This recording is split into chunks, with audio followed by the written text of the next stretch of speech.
So how's everything going? You own Peachtree Sandwich Company? That's right. Yep. That's right. Right in the heart of DeWitt, as Yeah. we call it. Yeah, things are going well. I don't know. How long has it been? 6 months? 7? It's been about 10 months now. Wow. So we're coming up on a year in March, and yeah, I don't know. Things are going well. I think the grand plan. Well, I mean, I have a feeling any restaurant owner you bring on here will tell you that they had a plan that they start out with. And then it just completely turns upside down. And then all Yeah. you're doing every single day is trying to adjust and modify. So the plan, but so far, the plan is kind of going okay. Yeah. The biggest plan was to make sure that people enjoyed the food, that we gave really good hospitality and service. And the plan was to kind of just have like a slow burn of promotion, people slowly kind of find out who we are and kind of give ourselves some time to figure out our own way. And so Yeah. I think we've done that to a certain extent. People seem to like the food. I feel like our hospitality that we offer, I think that's pretty spot on. That I'm very happy where that's ended up. And slowly like doing stuff like this, but also, just kind of word of mouth and things. We see that our reach is kind of getting a little wider and wider every month. Yeah. So with that in mind, I think things are going well. Yeah. I would love to, have sales go up, costs go down. I mean, those are ideal situations, but that's things you got to learn as you go. Yeah. It's wild. We had I don't know if you know Bud Lore at all. Have you ever heard of Bud? No. Bud owns a business called Restaurant QB. Okay. And essentially, it's like, somebody says, I know a guy. Well, Bud is the guy for the restaurant industry. Okay.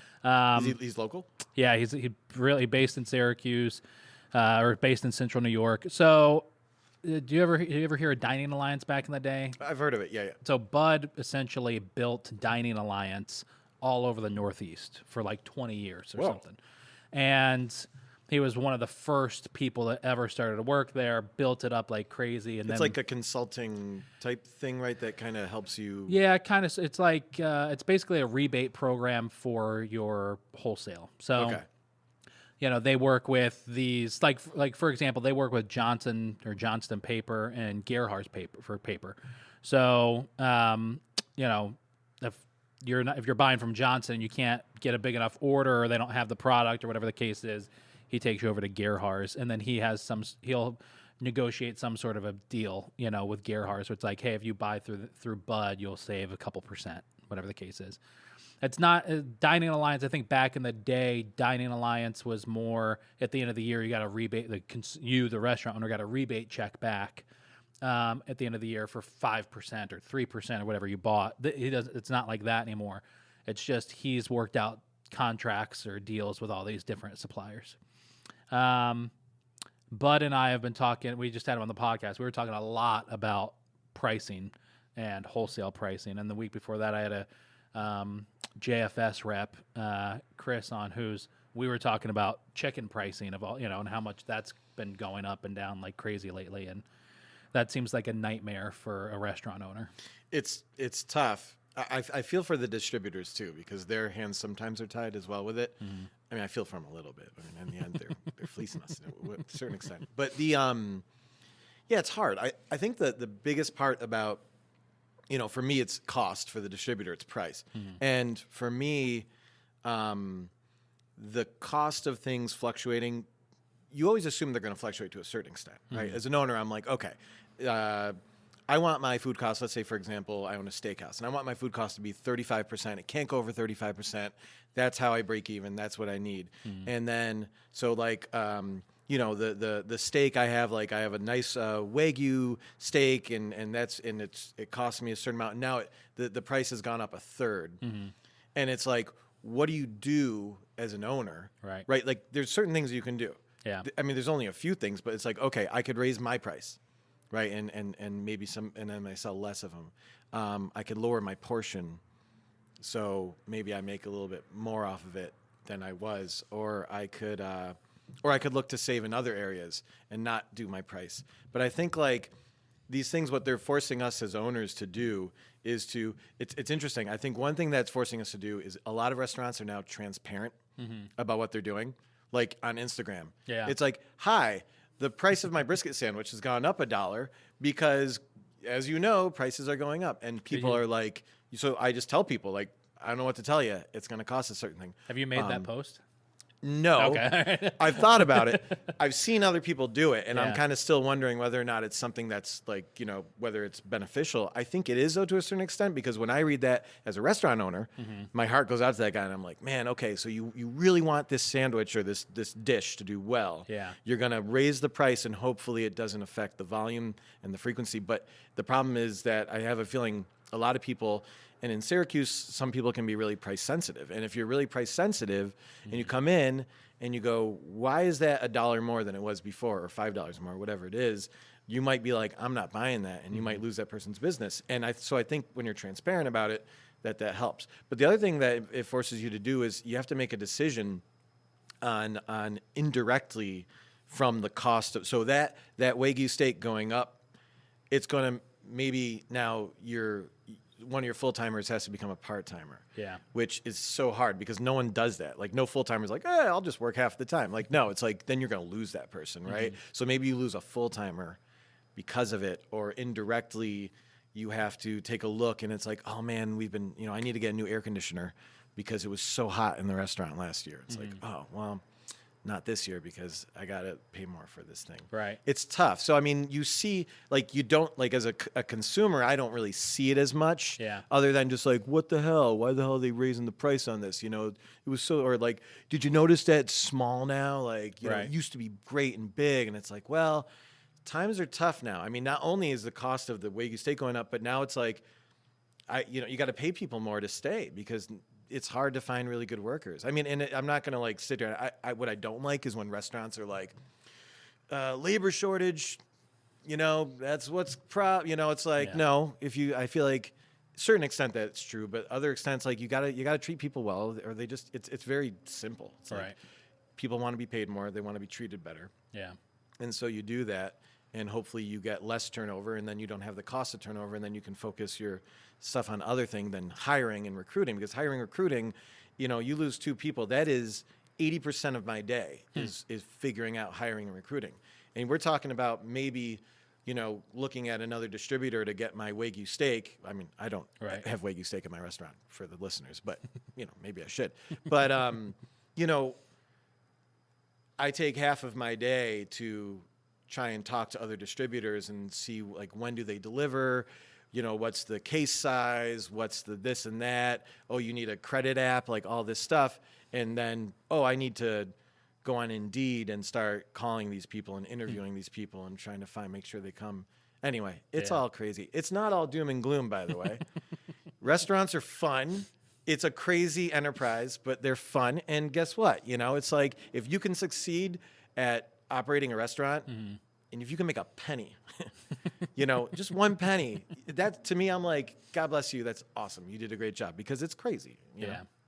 It is. I more and more I've been hanging out with down at Kasai, and like Kasai and Danny's, and it's cool because it's 2 separate buildings, 2 separate restaurants owned by the same person, but they're connected with like a little corridor for the bathroom, and then they're connected from the basement underneath.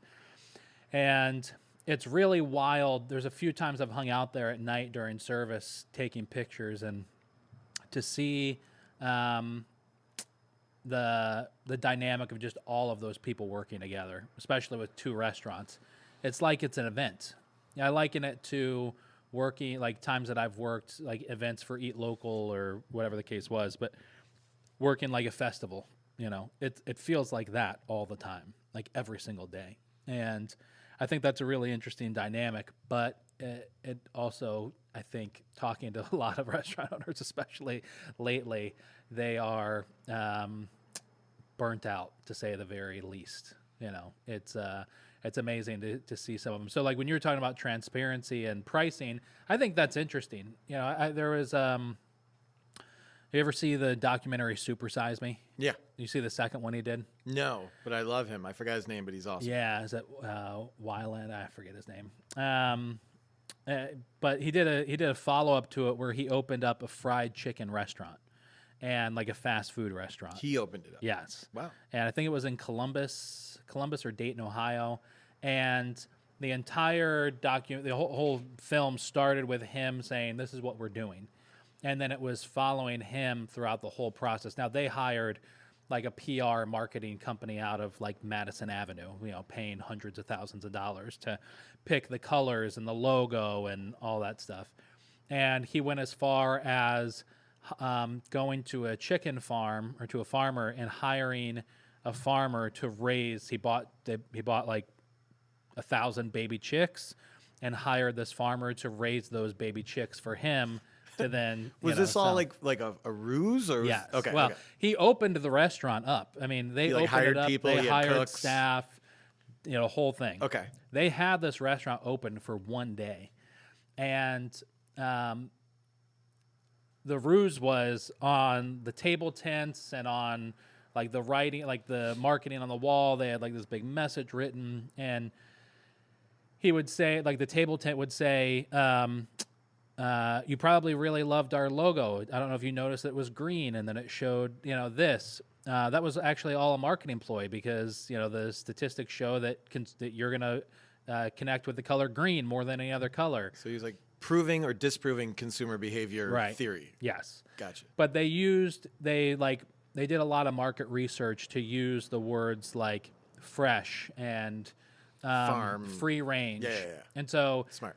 in the film, they were showing, in order to use the word free range from FDA standards, the chicken, when it was being raised, only had to have access to this much open That's air. free range. Right. That meant free range. Like 2 feet means Right. free range, not like they're actually free Yes. range. Yeah. They took the grilled chicken and painted with charcoal Grill lines. grill lines, so that way. But all the marketing around the restaurant said all of those things. It told the truth of all those things. So it was pretty interesting. That's cool. And, I'll check it out. That's it cool. was a great little movie, and exposed obviously a lot in that side of the restaurant world. Well, you see that stuff though, I Yeah. mean, it's tough because some people are able to be successful that way, and God bless them. I mean, Right. the idea behind a business is to make money, right? Right. I mean, I think there's a right way to run a business and a wrong way, and that's just my opinion. Yeah. Other people would be like, there's no wrong way. If you're making money, it's successful business, right? I mean, those are kind of changing Yeah. at right now because, and also, I mean, just the internet itself, and I sound like an old guy. I'm like, the internet. But honestly, the fact that someone can go to my restaurant, figure something out, put it on, and then people can comment on that, all of a sudden now it makes me accountable. And I Right. think the accountability in a restaurant owner, as a consumer, I absolutely love it. Yeah. As an owner, it scares me a little bit, but I feel like if you have the right culture at your restaurant and your staff, everyone knows what they're there for, I think then the accountability is a good thing for me and my staff. Yeah. Because I think that I don't lie in anything that we do. Right. People come in, they're like, oh, your brisket, and they're like, yeah, we smoke it for like 13 hours. Like, it's smoked brisket. Like, Yeah. we don't mess around. And they're like, oh, you ground your meat? Like, we grind all of our meat. Like, all of our meat for our burgers is ground. We do about 3 times a week. And I'll tell them, I'll be like, this meat was ground yesterday, just so you know. It's fresh. It comes from a full brisket and a full chuck. Like, this is what it is.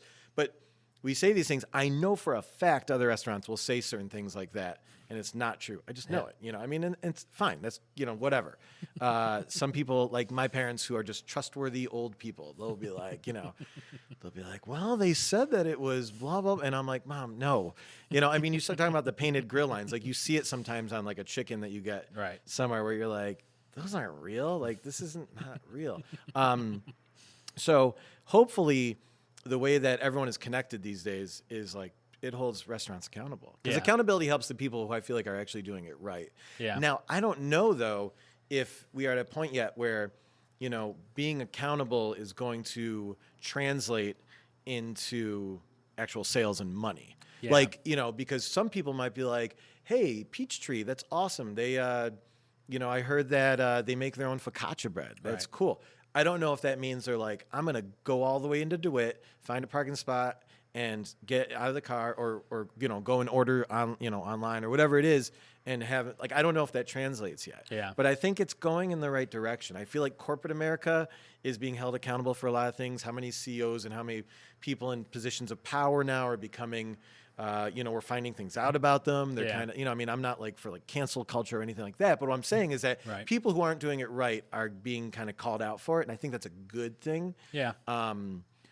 But I agree with that. I think it's hard. I mean, in terms of like where Syracuse eats on Facebook, arguably it can get toxic there, right? Yeah, I would say like maybe one of the worst things. Like, I mean, as somebody who makes a living on social media, I think that social media is like the worst thing that's happened to. So how do we bridge that then? We don't. How do we take the toxic trolls, those trolls, who all they want to do is negative and stuff like that, and how do we take the people who honestly want to report something that could be good or bad, or a lot of times, I mean, and let's be honest here, most of the time, unless you're at like the best restaurant, it's like it's hopefully a lot of good, and usually there's something that you could be like, meh. Could have been better. I mean, you go to like St. Urban, my favorite restaurant in CNY, right? Yeah. I don't know, have you been? To I love it there. I mean, it's great. Every month I'm like, Holly, my wife Holly, I'm like, can we go? And she's like, we just went. We need to make sure we build up our funds again, but it's so good. It's so worth it in my opinion. Yeah. But I go there. Even there, sometimes like there might be one little dish where I'm like, it was great. It wasn't like spectacular. Everything else is spectacular. Right. I'm not going to go online. I'm not going to be like, well, everything was great except the scallop was a little overcooked. For sure. Of course, I'm not going to do that. But how do we get it to the point where we're holding people accountable? But like, and listen, the trolls have their, like they're there for a reason. It's kind of like the yin and the yang. Like you got to have maybe both sides. But how do you bridge that? You can't. It's hard. Well, because I mean, you do this for a living. Like, what do you do? Like, so. There's a lot of things I want to say about that. All right. You can't block them because then it's like censoring them, right? So I work for, we do marketing for a lot of restaurants, and there are some who really, and a lot that we've had in the past, who, like I had a former client who failed their health inspection by such a large margin that they were ordered to shut down the operation immediately. They were open that night still serving dinner. And the next day, and the next day, and the next day. No one ever did anything about it. So there are things like that still happen, and that was not long ago. Because if they're shutting you down, I'm just telling you. Right. That's bad shape. That's bad news. Yes, it's very bad. I'm in the there's some bad stuff. Yes. Like I can't imagine I've never seen that. Like it was. They awful. Were like ordered to be like, this is so bad. Like did they have zero refrigeration? Like what like it wasn't. Actually, you don't have to say. Yeah. That, right. Yeah. I mean, the grease buildup on like the side of the fryer was like 2 inches. I mean, it just continued. There's a place downtown. I won't mention the name. They're out of business, but I won't mention the name. But I've been in there with the new owner who's completely renovating the place, and the amount of black mold it was just eating the drywall. I mean, their electrical box, there was so much dust and debris buildup, you could literally measure the thickness of it with a ruler. Wow. On the inside of the electrical box. The mold on the tap line. I mean, it was just, the whole thing was disgusting. I have to say, like, I really like your restaurant because everything's open, so you can see that it's all clean. Sure. And thank you. Yeah, it is. It's spotless. But that's part of accountability and transparency. I feel like it's just like it's all here. You can see it. Like you come in at some point in the day. Right. You're watching me grind meat. Mm-hmm. Like it's. I'm literally doing it in eye shot. Yeah. Eye shot. Is that the word? Yeah. Yeah, that's right. I think earshot's a word. Earshot's right. Eye view. Yeah, eye view. No. Yeah. Whatever. No, we're making stuff up. But you can see it. Is my point. Yes. Right. But yeah, I've been in there, during like 12:30, right, on a weekday, and it's still clean. It doesn't, nothing. Well, it's also small, so that helps too. Yeah, I can understand. I mean, I've worked in some big places, and you're like, then you're like kind of like babysitting. You're like, hey, go, you gotta go clean this up, bro. Yeah. Like you gotta tell the staff. They're like, they don't see it, or they don't care. Yeah. Which happens. Yeah. So I think, when we're talking about transparency, people can find that. They can go online and see the article in the newspaper or on Syracuse.com and find out which restaurants are whatever. But that place, I mean, the county, all right, health department said, hey, you can't open up, but they were still open up. So yeah, I know. So you get like fine. Like I There's don't a know. fine. There's a bunch of things, you have to like correct, and then the health inspector comes back and they do another check. But it's not like they're But when you're getting shut down and then you stay open, right. But it's that's not, like a I don't Yeah. care, screw you. I mean, they're not putting like red tape up. They're not Right? No, I know. Like the yeah. health inspector goes home to his family. Right. It's not like he's like, goes in there with like a shotgun and is like, shut her down. Yeah, exactly. No, like none of that. Oh, that'd be cool. Yeah, That's a good movie right there. yeah. There you go. Like the rogue Onondaga County health inspector. They're all actually really nice people. Yeah, taking the law into their own hands. So there's that side of it. Again, that was within the last 6 months, let's say, and there's no accountability there. But then there are some, like especially during the pandemic. One thing that we saw more, that I noticed more during the pandemic, was restaurants who were, like you were saying, being really honest on social media, saying, hey, this is where we're at. 3 Lives we were talking about before we got started. When they got into their second orange zone, yellow zone shutdown, they couldn't do anything. And they didn't do delivery or takeout or anything like that. So they were just completely shut down. I think they were doing catering, but anyways. Yeah. So John, the owner, decided to start doing, because they started live streaming. I think it was like every Friday, Saturday night for 4 or 5 hours. They would do live streams. It would be, because they're video game oriented, some of them would be playing video games, like live streaming that. Then they would cut to the cook doing like a cooking demonstration in the kitchen. But they had paywalls set up where you could make a donation. And if you donated $20, you could get this, like a piece of art off the wall. If you donated, $5,000, you got one of the arcade games. And one night they did, if they reached, I think, $500 or $400, the cook at the time had this really big beard. They were going to shave his beard live.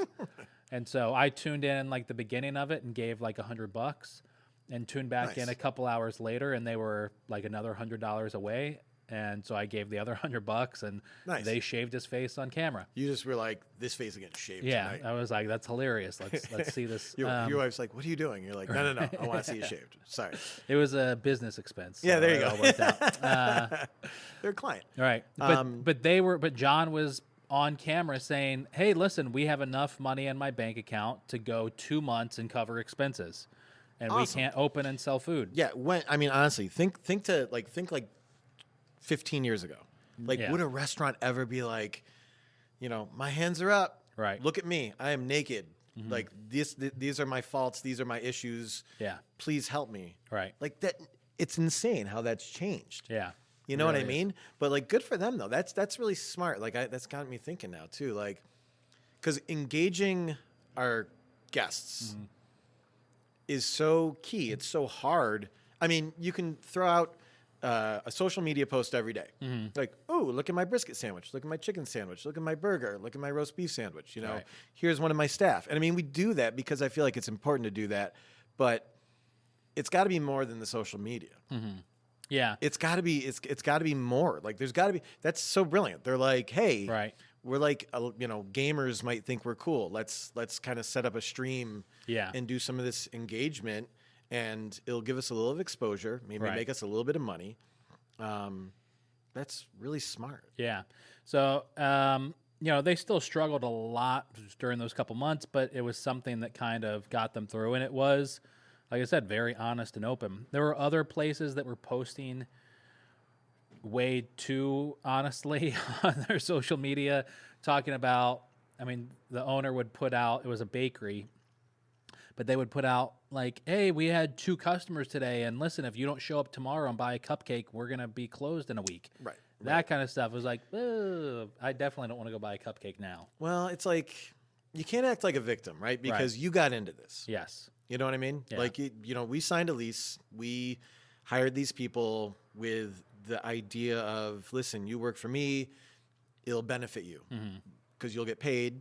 Hopefully you're proud of what you're putting out and the work that you're doing, and I benefit from it because you're doing it. And you work with a distributor, and you're like, the whole thing is like this big, like, you can't act like a victim. Right. You know, I can't, like, if I failed, you know, I can't go like, well, my customers never came. It's like, yeah, no shit, dude. Like, because you're not doing it well, or you don't, what's your competitive advantage? What's your game plan? What's your business plan? Did that not work? Then you got to pivot, you know? Yeah. Okay, this wasn't working. Well, guess what? Or, you know, your brisket costs double what you thought it was going to cost. All right, well then, what are you going to do? Like what were you talking about? Like you got to figure it out. My friend's family used to own a shoe repair in DeWitt, and old Italian people. Okay. And they would, anytime they would kind of finagle or like MacGyver anything, they had this thing. They go shoe make, and shoe make meant like, excuse me, they would meant like, you know, you were like kind of you know, making something or problem solving, but usually it meant like something with your hands, you know. They'd be like, oh no, like your pot handle broke. And they'd be like, oh, you grabbed this and shoe make. They literally would say it out loud. It was hilarious. But I was singing that the other day because I had a piece of equipment break and I was like, uh-oh, you know, what do I do? Yeah. I got to get through service, you know? And like, so we figured it out, my whole staff, and I have the best staff because they help out and they're all like, well, what about this? What about this? What about this? And we're like, yeah. No, that's not going to work. All right. And I was like, oh, shoe make. You got to shoe make. Like, you got to figure out how you're going to get through it, you know? Yeah. But the victimization thing, like, I have an 8-year-old daughter and a 10-year-old daughter. And one of the things that's hard to teach those kids is, like, don't always be a victim. Right. You know, it's like sometimes you just got to say, I got to get this done. So what you're saying, I think, is totally true. Like, there is a bit of transparency that's like, hey, listen, this is what I need. But, I mean, if you're calling out your guests and being like, if you don't come. Right. I agree. Like my first thought is like, I don't want to go. You're right. Now I will say, I agree. Yeah, that's tough though. And that place I've never been to, and I drive past it all the time. I will say, with that, you know, this is 4 or 5 years ago. We used to do the meetup.com website, which, you know, it's like groups to get together for anything and everything around the world. So you could have like a photographers group in Syracuse that meets once a month or whatever. So I went on that and started a dinner club, and like an Eat Local New York dinner club. And the thought was once a month we would get a bunch of people together and we would go to a different restaurant, just a random one that on an off night, everybody would pay their own bill. And it'd be great. Like I was hoping, hey, maybe we'll get 100 people to show up to a restaurant and turn their week around. That's amazing. We got up to about 30 people. Well, in a normal setting, we got up to about 30 people. And it was the group consisted of women, mostly divorced or widowed, They're just 60 and older. It became a dating restaurant like group. But hey, whatever it takes. Right. So it was like me and all of these really old women who were, you know, just trying to get out of the house. And it was pretty funny. And, you know, they're all like sitting there listening to every story that I have to say. You were a popular guy. You were the most popular guy. Right. And so, but we would have between, you know, 18 on a low end to 30 on a high end come out to, we did it once a month and it was great. I could call up a restaurant. Hey, I'm going to be there with 30 people next week. Awesome. There were two events that we did where we had like 80 to 100 people show up to. And the first one was at the cider mill. It was right after, or I had just read an article that they had a general manager who had stolen like $60,000 or some crazy amount of money from them over the course of a couple years. And I read the article that morning and I was like, oh, we should do the dinner there. So we did it, but I put it on Facebook and said, dinner to support the cider mill this night. Make your own reservation. Come in throughout the night. Eat on your own. You know, our group had like a big private table in the back room, but everybody just show up this night, support the cider mill. Packed the place out within like a day. They were completely booked. Wow. I mean, I think there was like 80, 85, somewhere around there. It was awesome. I was like, hey, maybe next month we'll have like 50 people show up at just a regular one. No, we went back to 20. So the month after that, I was like, all right, I'm going to test this theory out. So we went to the in-between. They didn't really need any help. I mean, every restaurant needs help, but they didn't need any help. Yeah, they do well. I put on Facebook and made an event. dinner to support the in-between restaurant on this night at this time. Pack the place out. Just by saying dinner to support this restaurant, people... So that's the common denominator, like the support part. Right. I mean, people just turned up like crazy. People in Syracuse, I feel like there is a, I don't know, this like kind of loyalty, this pride. Yeah. Right. This pride. I mean, I went to grad school at Cornell in Ithaca. Okay. And people would come in, and I was like the one guy from, like, I was like the local, right? Mm-hmm. So like they're all from like, Taiwan and Yeah. and Korea and India and New York City, and they were all from all over the darn world. And I was like the local guy who they were like, local. But Dinosaur BBQ. Mm-hmm.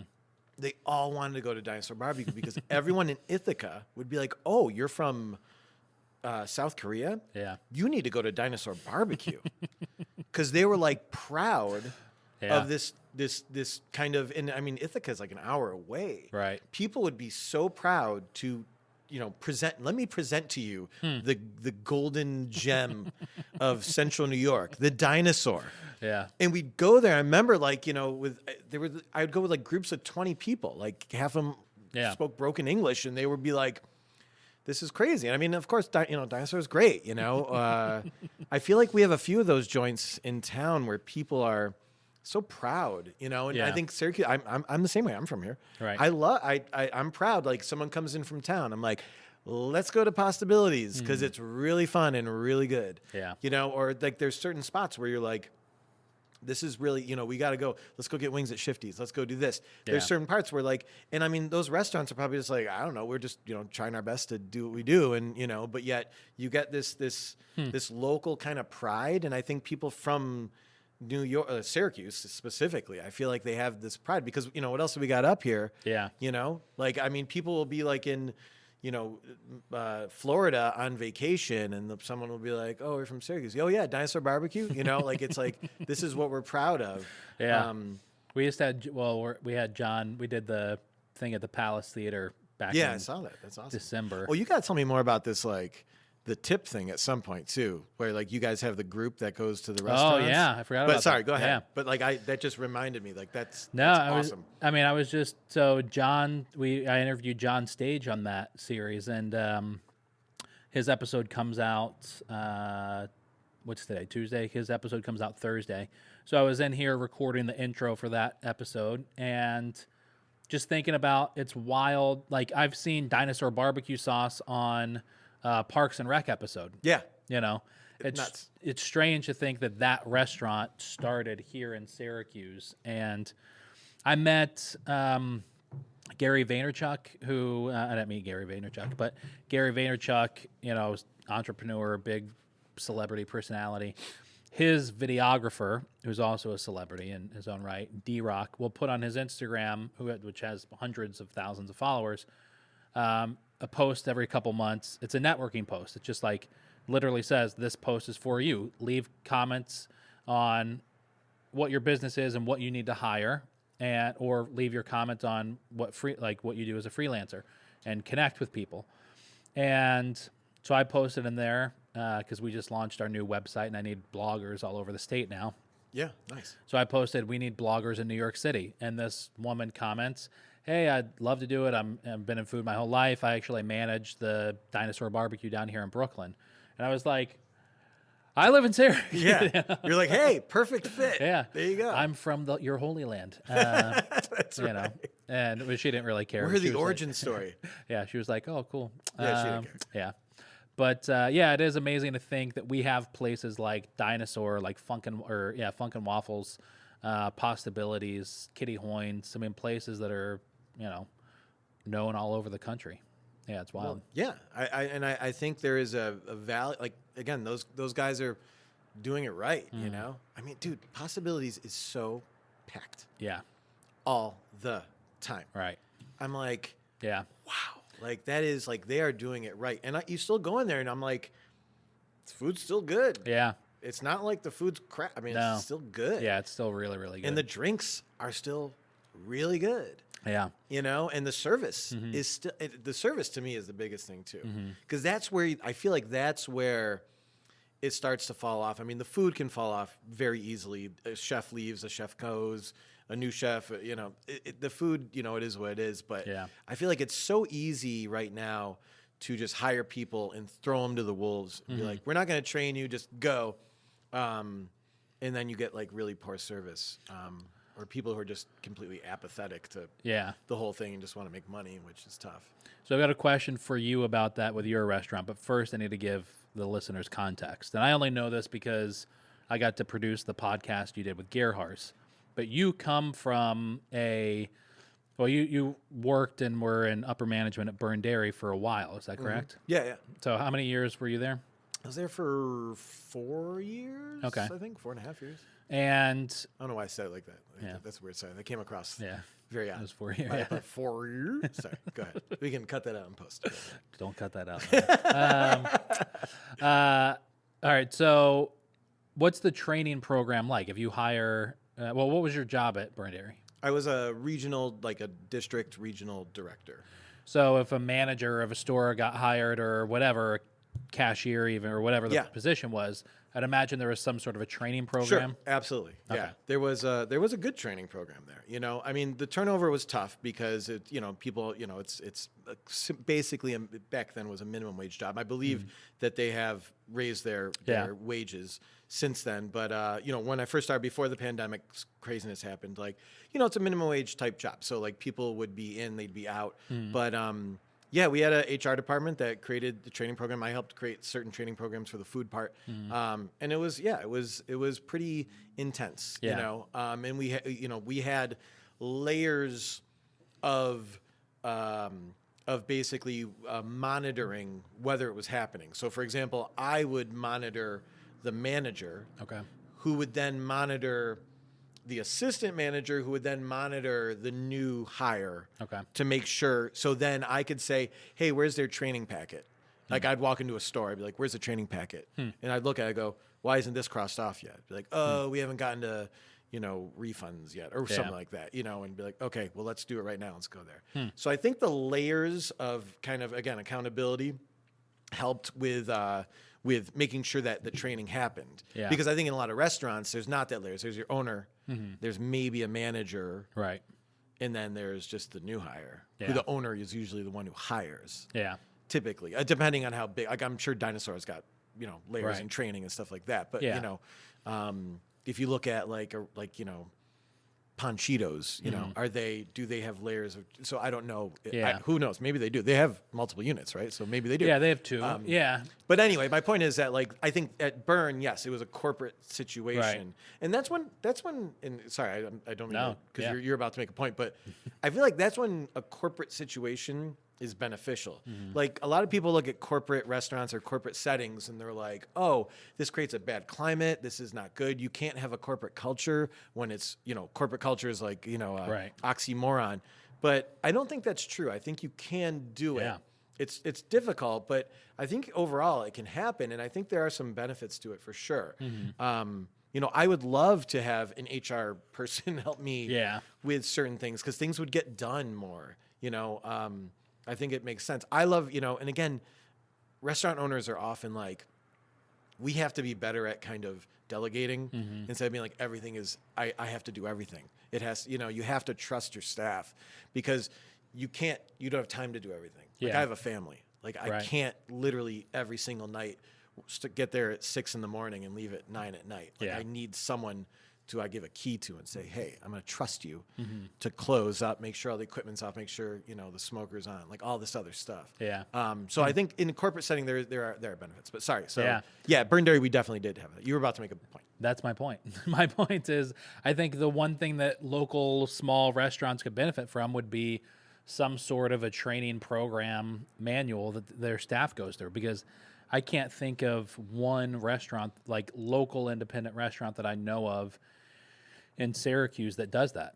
If you're a waiter, if you're a server, you may shadow for a couple days, maybe. Who are you shadowing with, by the way? Yeah, right. Just somebody whoever's else's. on. Right. It's tough sometimes. It's like, oh, who's working today?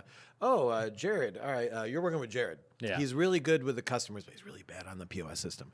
But we'll figure that out later. I mean, that's how it goes, right? Right. Poor Jared, by the way.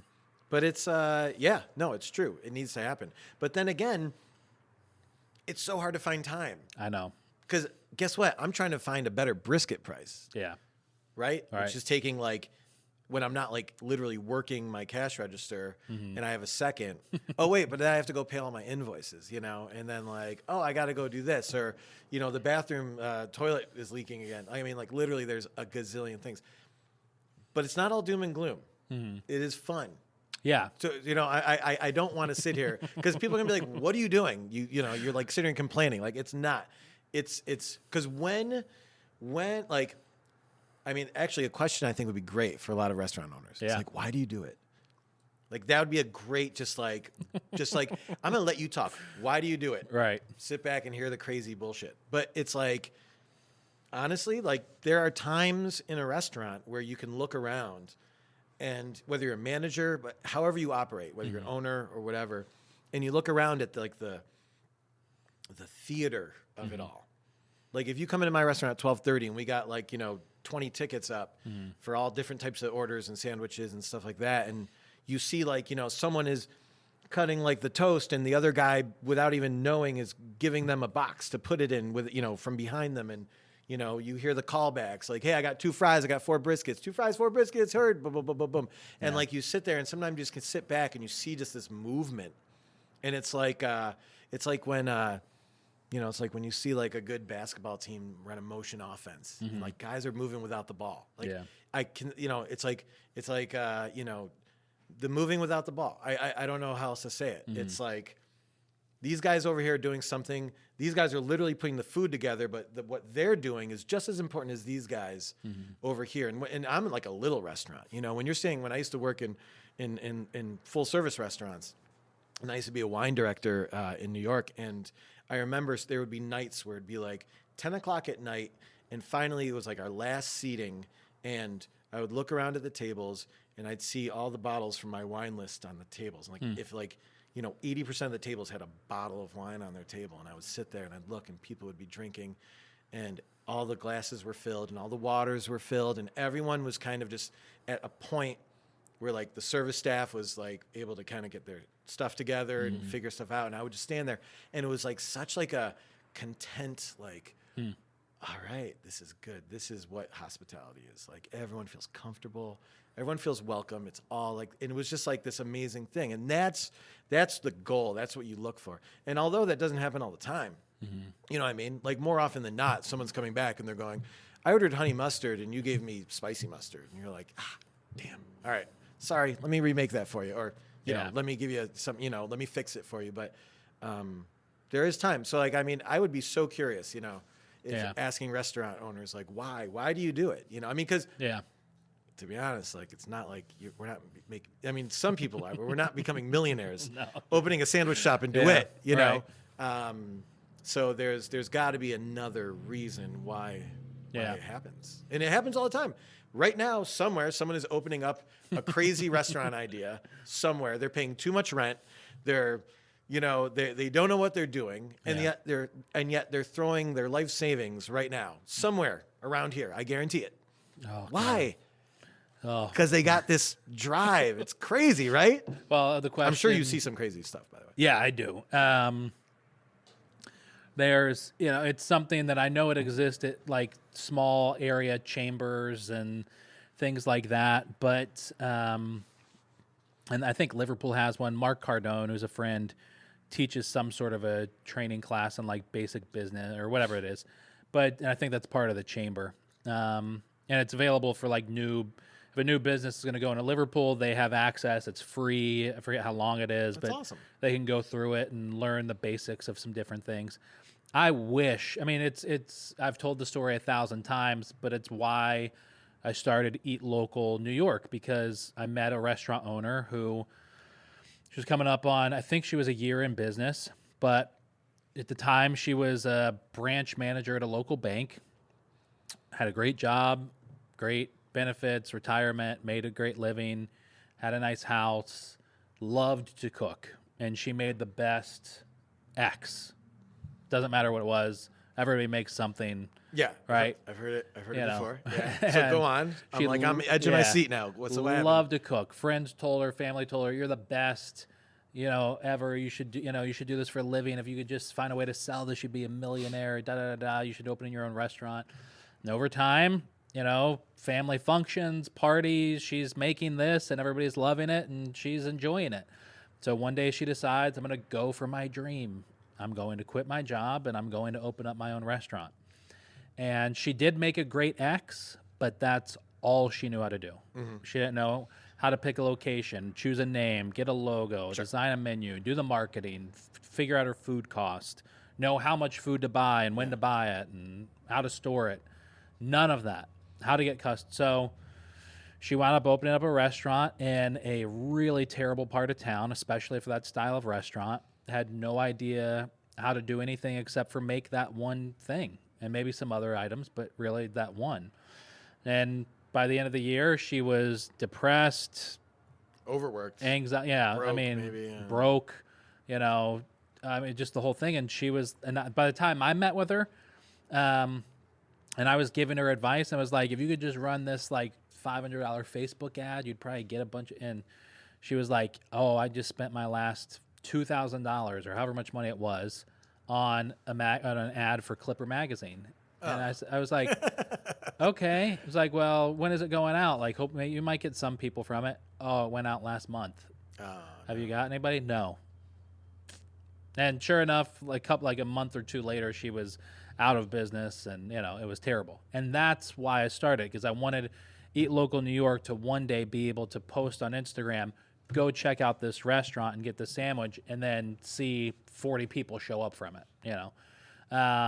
And I figured if I could influence people to do that and send them to the places that needed the help the most, maybe I could make a difference. But there's so many people that I meet where it's like, okay, maybe it's a good idea, but everything else sucks. Or maybe all this is good, but your food and your menu suck. When you are in an industry with such thin margins, you have to be so on top of your shit.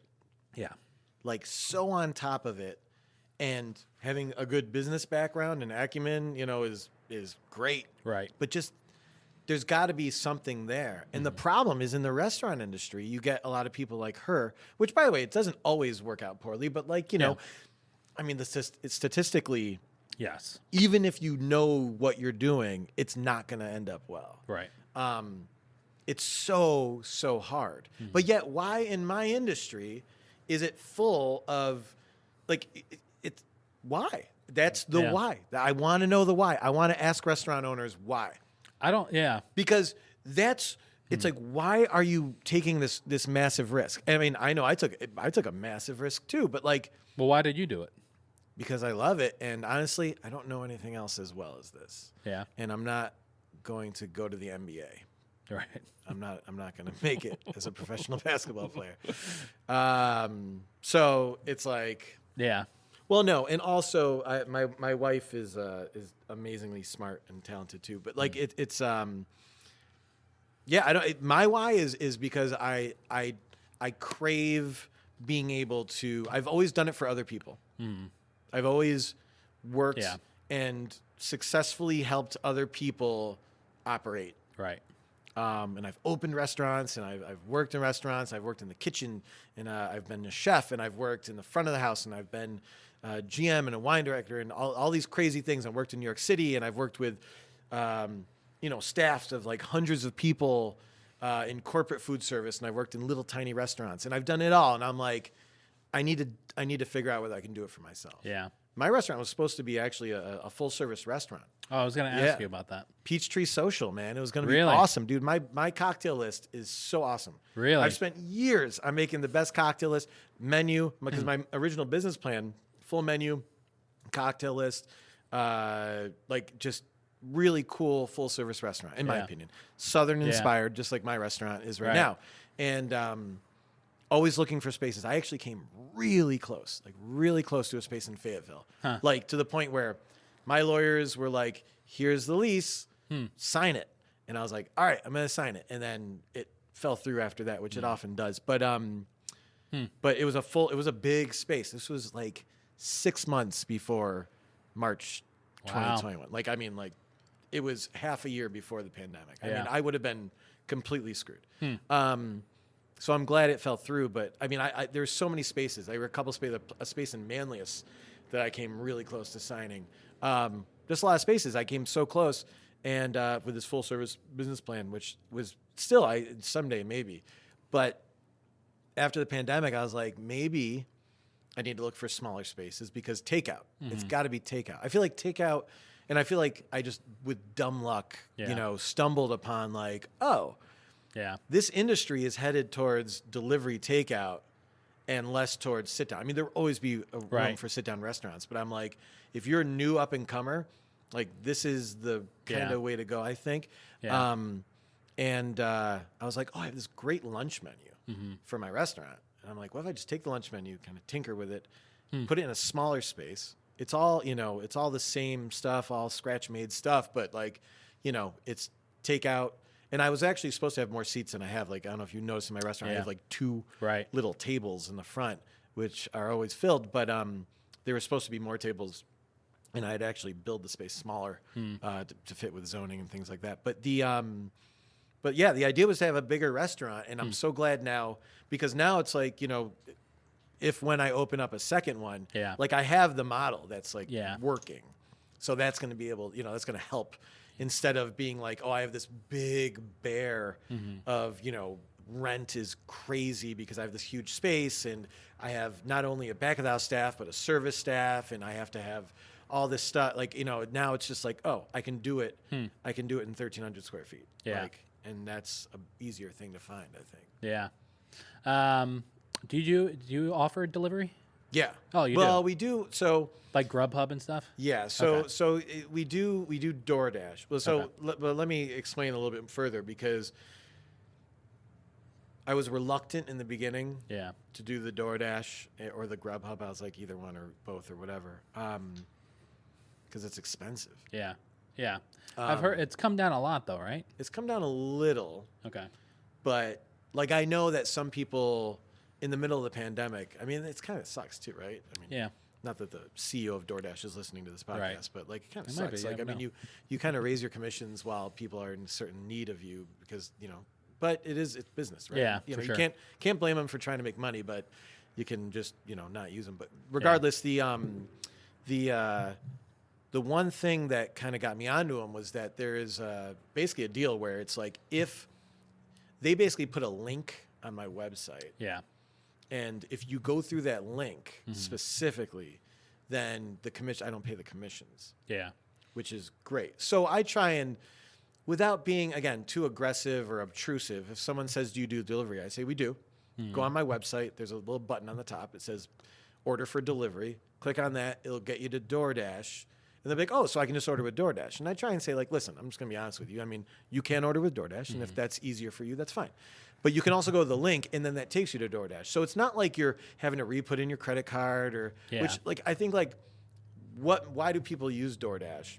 Convenience. Because I think typically, like, you don't have to, like, keep putting in it's like, it's all right there. I can just be like, this is me. Yeah. Click on a restaurant. I want this, this, and this.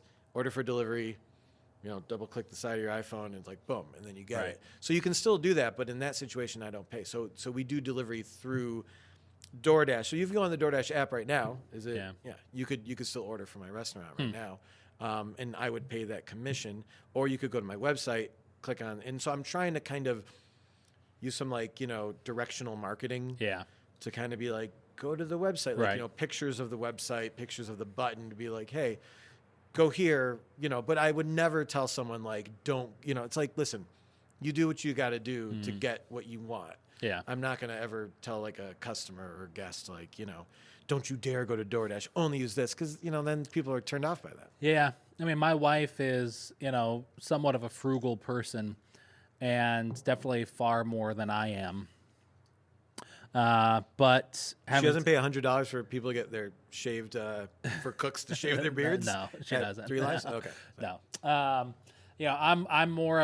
definitely a convenience person. So, we never really realized how much of a difference there was between how we spent money until we were on our honeymoon, and That's a great time to find appropriate out. time. And, She's like, oh no. right. No, I'm just kidding. So we were in Hawaii, of all places, where it's far expensive, and Nice.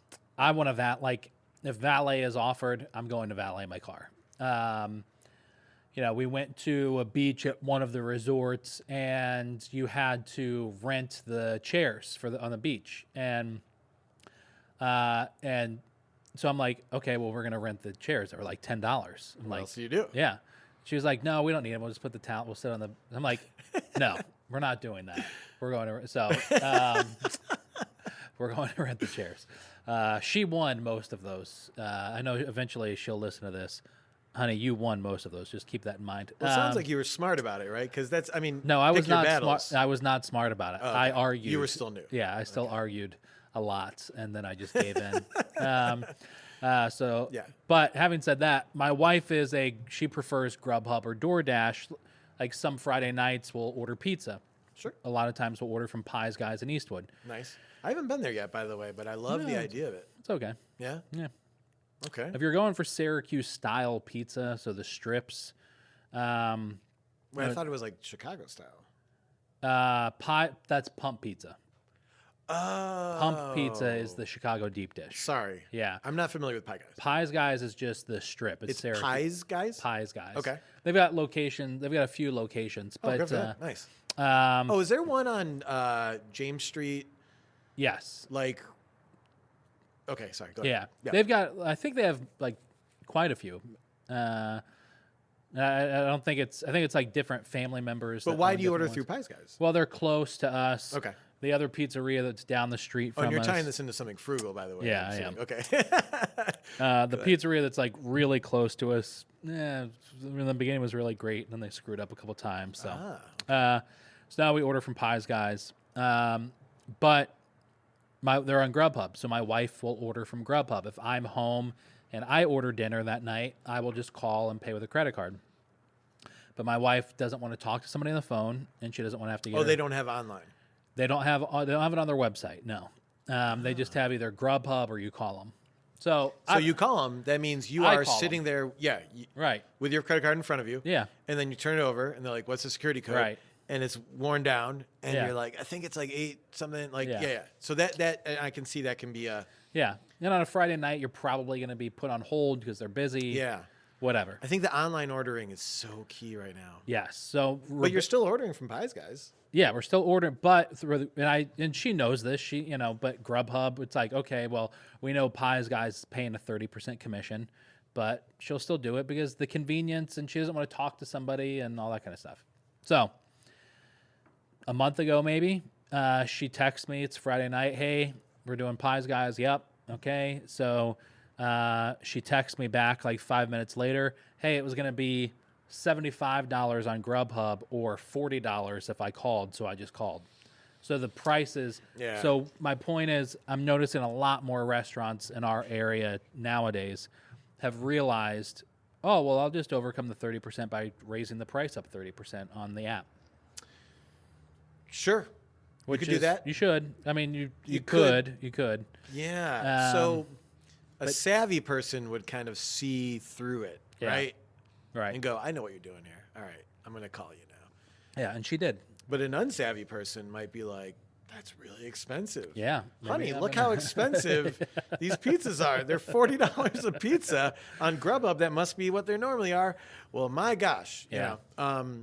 Damn. I feel like that's risky, but I mean, I've that's noticed- forcing people into calling you, which is Yeah. where you're paying less. But then why do the Grubhub anyway? I mean, Yeah. if you're going to those extremes, Right. then maybe it's like figure out some online ordering or make online ordering, but also do the delivery yourself. Yeah. If you're a pizza company, by the way, like, don't all pizza shops have like delivery guys? Yeah, they do. I guess the And- exposure of Grubhub though Yeah. helps. So, and listen, Grubhub and DoorDash, they're not like the devil. I mean, No. I see what they're doing, and the fact like that they have this thing where like if you go to my website and order, I don't pay the commission. Like, then that leaves it up to me to Right. direct my guests to that. Yes. And they're like, "Hey, if they go through my website, what do you want me to do?" I get it. Right. It's interesting though too because there's a human aspect in all of that as well. It's not just the technology. Yeah. There's actual people picking up your food Yeah. who are getting paid to bring your food somewhere, who are not your employees, by the way, which is bizarre. It's such a bizarre relationship, like the dynamic of, hello, like, like the DoorDash guy walks in. Yeah. Hey, I'm here for Jenny R. And they show it to you. You're like, oh, Jenny R. Okay, yep, here you go, sir. And then they take my bag. Right. Like, they could write something. Yeah. They could write a swear word on the bag. They could eat the food. They Yeah. could actually mess with the bag. They could go and get in a fight with their girlfriend for an hour on the phone and then deliver it. Yeah. You know what I mean? Like, there's a lot of stuff that can So many happen. things.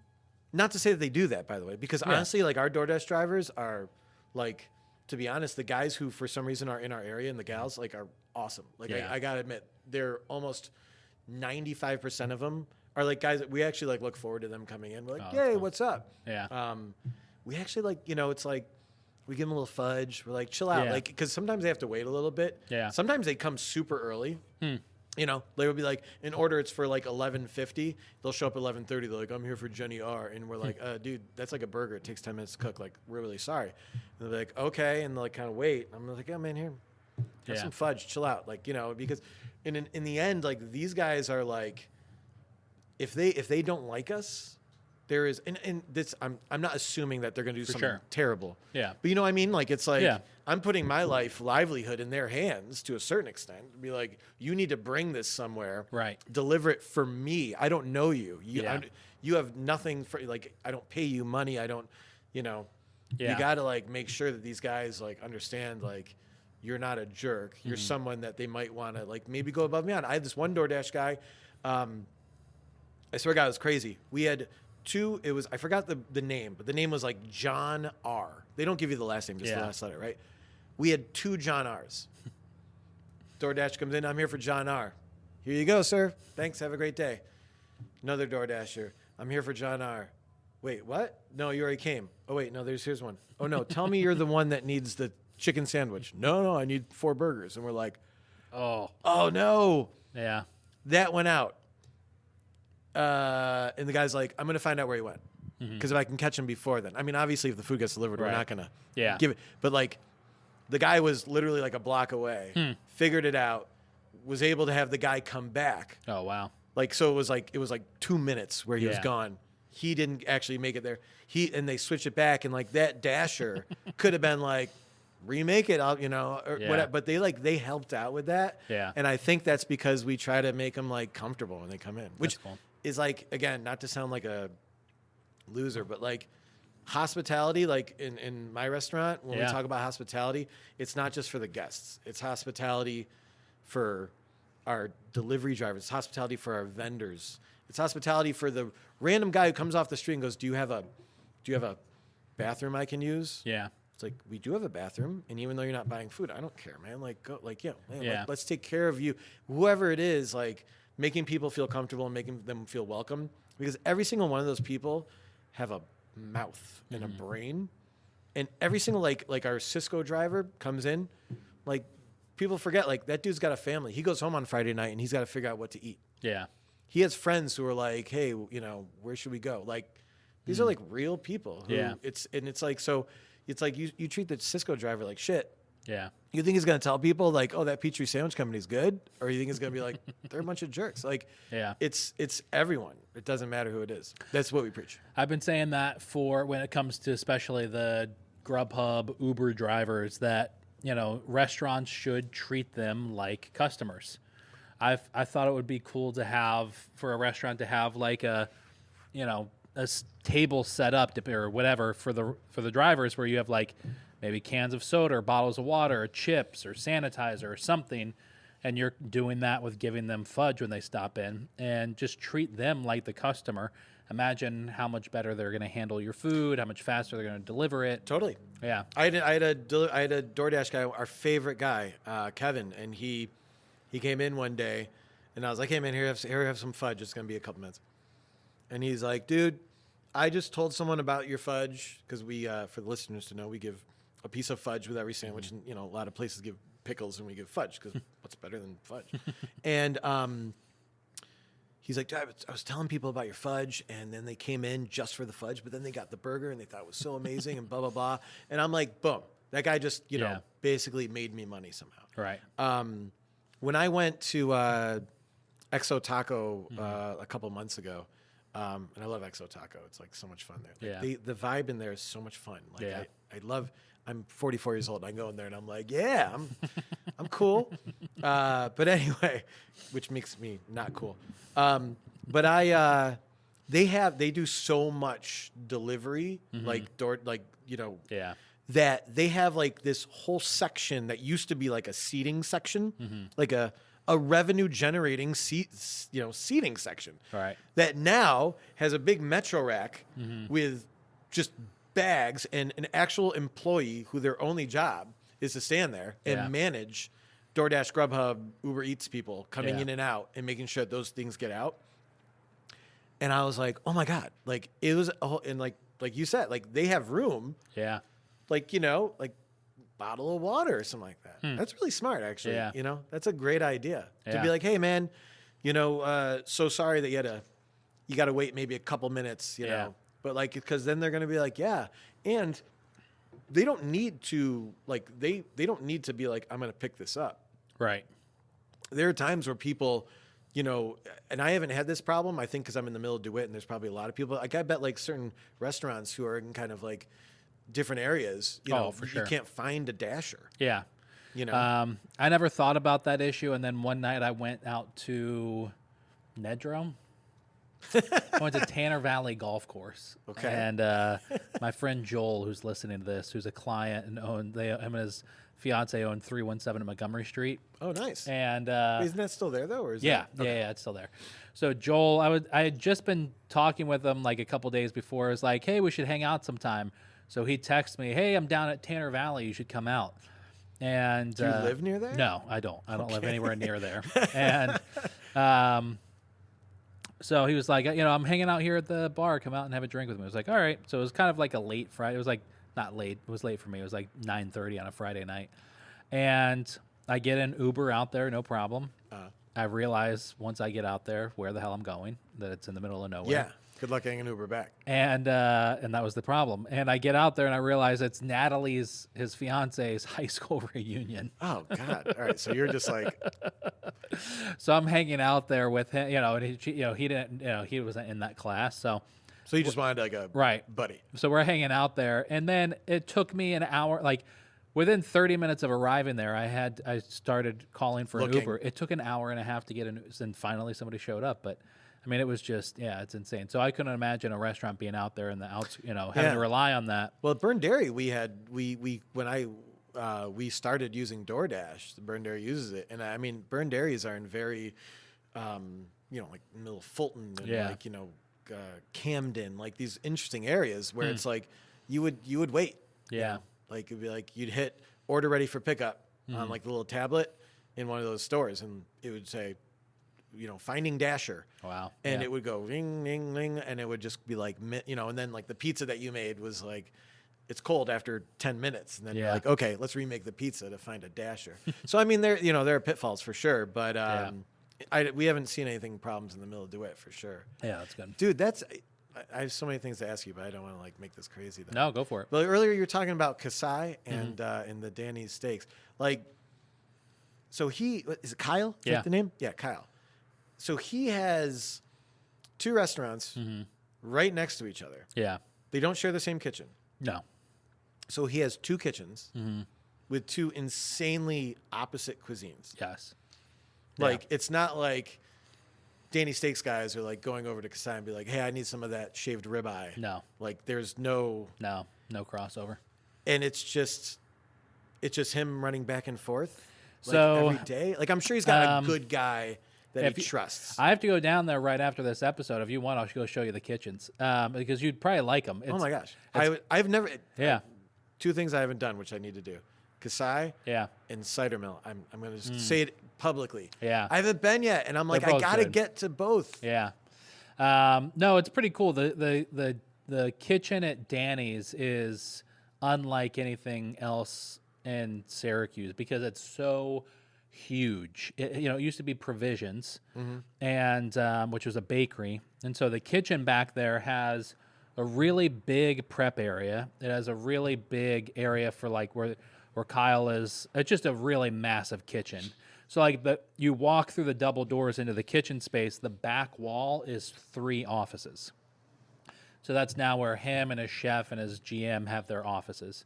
And then, I mean, literally you walk out the door of the office and you're in the kitchen, and it has this big dish area, it has a big prep area. He's sectioned off this one area for his line. I mean, it's a huge, huge space for what it is. And then you can just walk through one door. You're in the bathroom area. There's like the men's and women's room, and then it's a little corridor. You open up that door, you're at the bar of Kasai. Or you can go downstairs into the basement, and you're in the basement of Kasai, where they have their main dining room, and then their kitchen and walk-ins are down there, the walk-in freezer and cooler down there. It's this really cool, massive space. And I couldn't imagine, it's weird to be there and hang out because, and I've spent like, I don't know, 2 weeks ago, Kyle did, who Kasai gave us the beers tonight for free, so thank you, Kasai Ramen. Nice. Thank you. Kasai, I was hanging out there a couple weeks ago, and he was doing this private dinner for actually Isaac from Middle Ages. Okay. It was his birthday, so it was Isaac and his wife and 2 of their friends, and they had this private, like 5 or 6 course tasting menu that Kyle and Jesse just made up.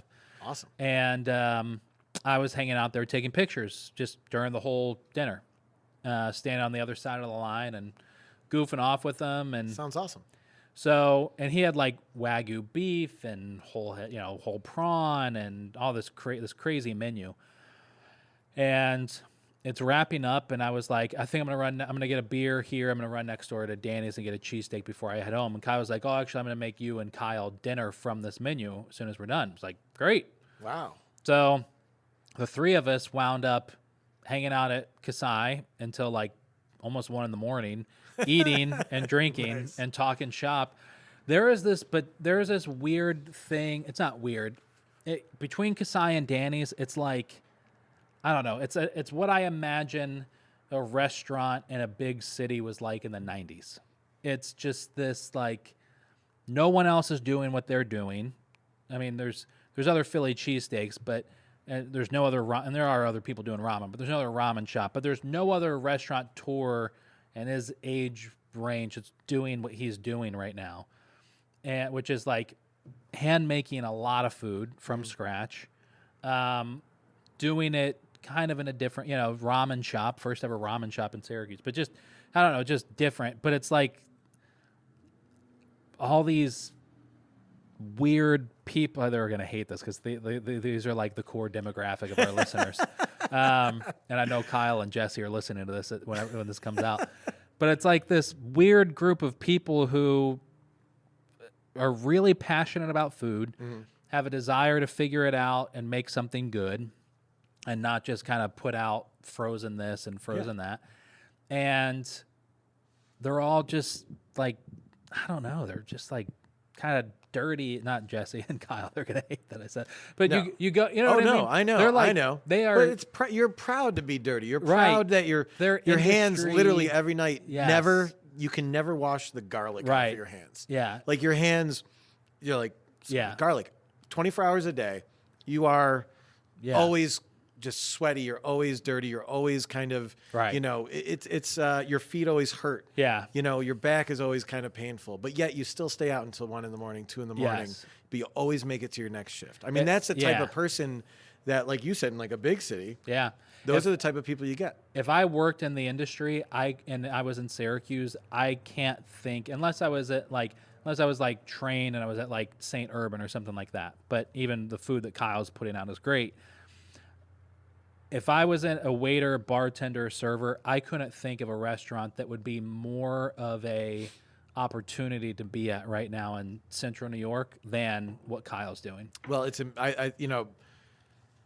all that stuff, like that whole dynamic that you're Yeah. describing is always comes from the top. Yeah.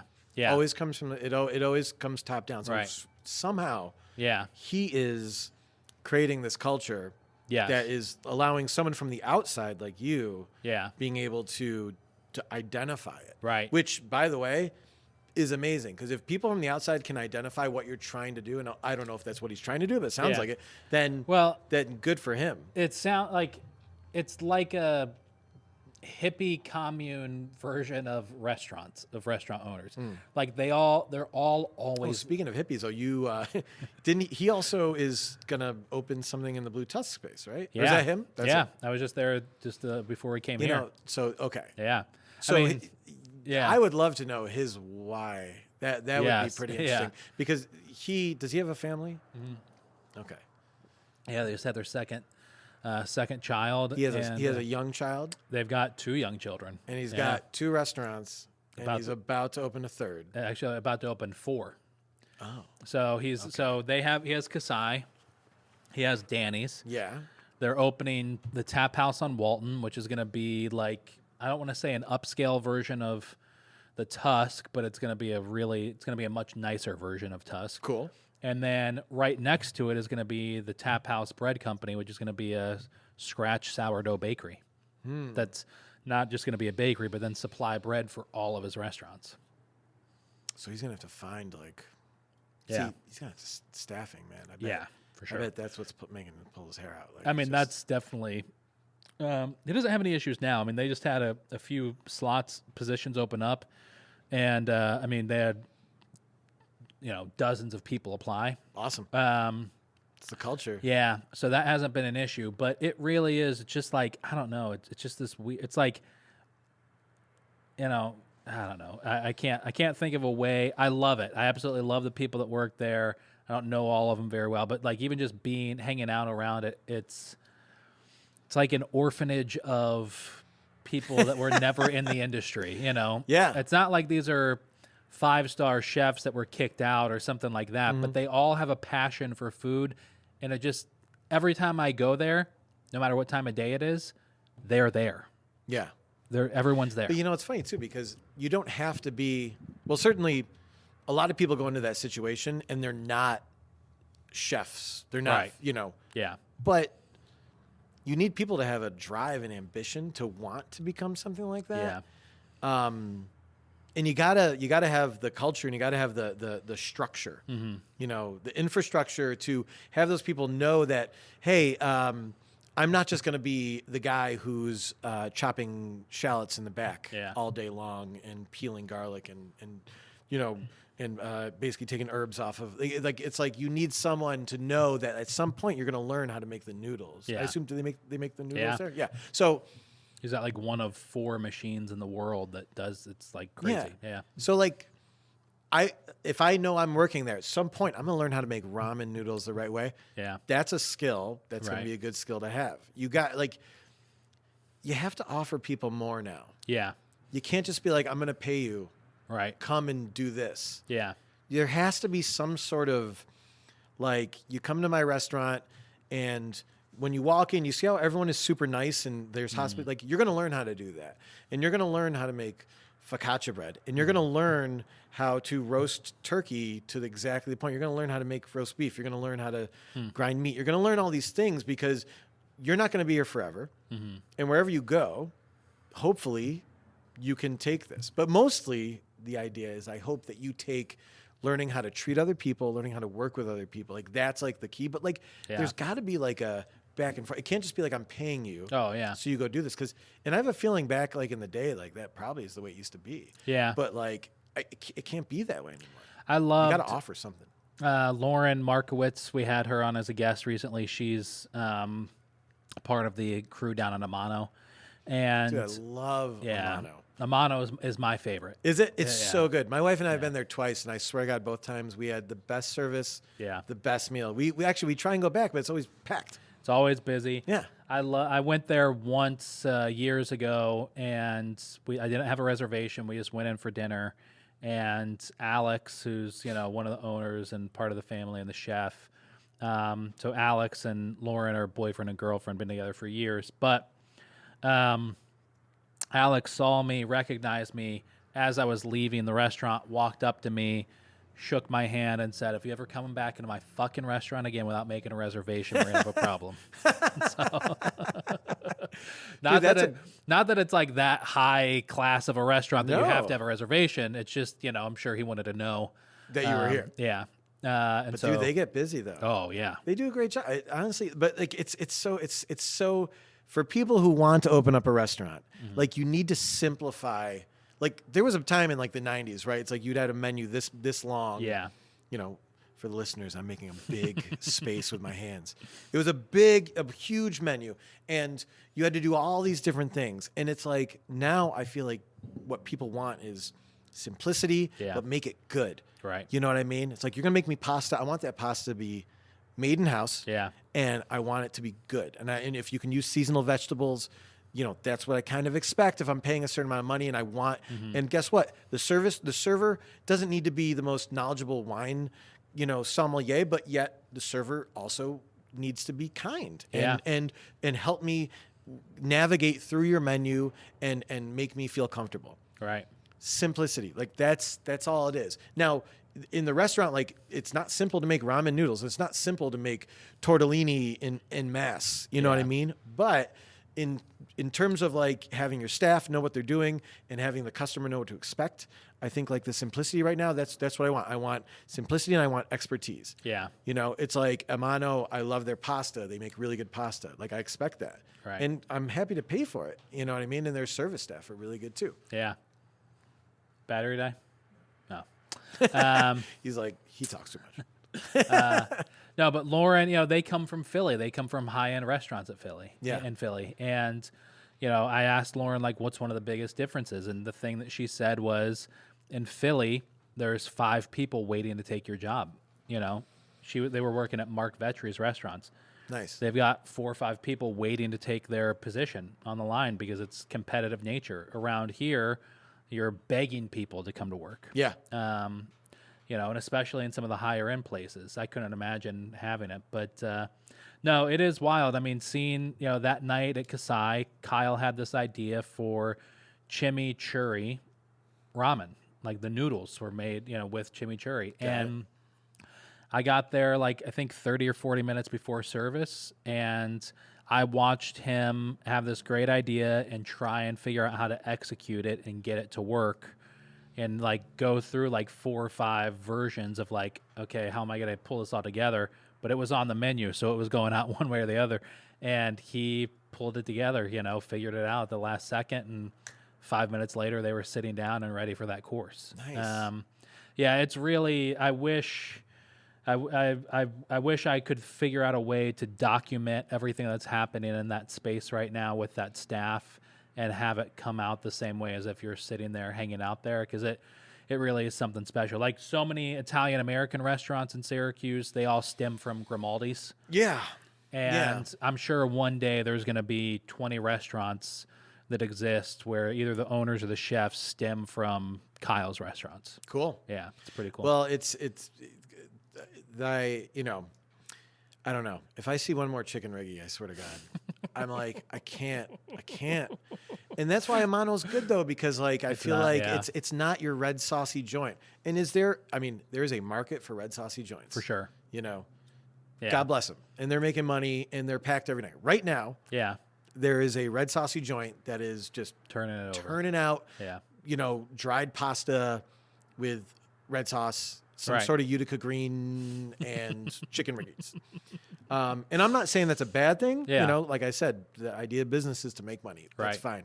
But I love the idea of us kind of pivoting towards something that's a little different than that. Yeah. And to bring it full circle, how people around here are really, proud. There's like a pride in like some things. People root for the Kasai's. People, and I mean, imagine having a customer base, regardless of what industry you're in, where people are rooting for you. Like no one roots for, I don't know, whatever company, Johnson & Johnson. Yeah. You know what I mean? No one's rooting for Pfizer, like these massive companies. Like, but like people might root for Kasai, even like if he has like a little down cycle or something like that. I remember when I opened up and you open up a restaurant, like you make mistakes, like Right. shit happens. Like we had, we still make mistakes. It happens. Yeah. You try your best not to. But I remember people would come in and I'd be like, oh my God, we forgot like all 4 of your orders of fries. Like, I'm so sorry. You literally live in Jamesville and you drove all the way back here to pick up fries. Please, your whole meal is being refunded. Like, I'm so sorry. Yeah. And they would go, no, you need this money. We need you here. Like, I swear to God, they would be like, no. Let me give you a tip. And I'd be like, we screwed up. I am not accepting a tip. They'd be like, no. And we don't accept tips at the restaurant, actually, because I'm like, we're a takeout restaurant. Don't give us tips. Just come back. Spend your money again. But like, they'll be like, no, they root for you. Where do you get that? Like, honestly, like they want you to do well. It's like the most amazing entitlement that you can have. Yeah. And in a good way. Right. Like, I feel entitled. People are coming in my restaurant and they want me to do well so they can tell their friends, have you been to Peachtree? You got to go there. They want to be able to say that with pride and with confidence. It's crazy. And I'm sure like the whole Kasai thing is the same way. Yeah, that's one thing Central New York really takes a lot of pride in, and that's its restaurants, because that's, our thing. It's our thing around here. Culture is cuisine. Yeah. Culture is cuisine. I mean, and we don't have like a specific Syracuse cuisine. No. But I'll tell you that it is so intertwined. I mean, I have a southern restaurant in Syracuse, New York. You know what I mean? Like, but the fact that people know where I'm from and I'm from here and that I am working my ass off to make really good food and really good hospitality, and people are like, boom, that's Syracuse culture. Like, hardworking, good food, doing it the right way, having a happy staff. Like, people love that stuff. Yeah. It's important. I think it's important. It's important anywhere you go, whether you're across the world or whether you're in Philadelphia or New York City or whatever. That stuff, it makes a difference. It's important. Food. Maybe that's part of my why. It's food. Food is so important. Yeah, it's it really is. It's you can learn a lot from a place by the restaurants that they focus on and that you hear the most about. Mm-hmm. So, yeah. Well, tell people where they can find you if they don't know already. Thank you. Shameless plug here. Peachtree Sandwich Company. There is Peachtree, www.peachtreesandwichco.com. We're in the middle of DeWitt, East Genesee Street. We're right in the same plaza as the UPS store, or Dosa Grill, right across from Tops, right across from the Firehouse in DeWitt. We do. You can order online on our website for delivery or for pickup, or you can call us. You can always ask for me if you have any questions about our menu. I love talking. If you couldn't tell already, if you're still around, listener, if you can't tell, I love talking about food, and so I'm always willing to have a great chat about what people like and what they don't like, and how we can further our relationship of me serving you food that can make you happy and make your family happy. That's kind of the deal. Yeah. Well, David, thank you so much. Thank you. That was awesome. Yeah. All right.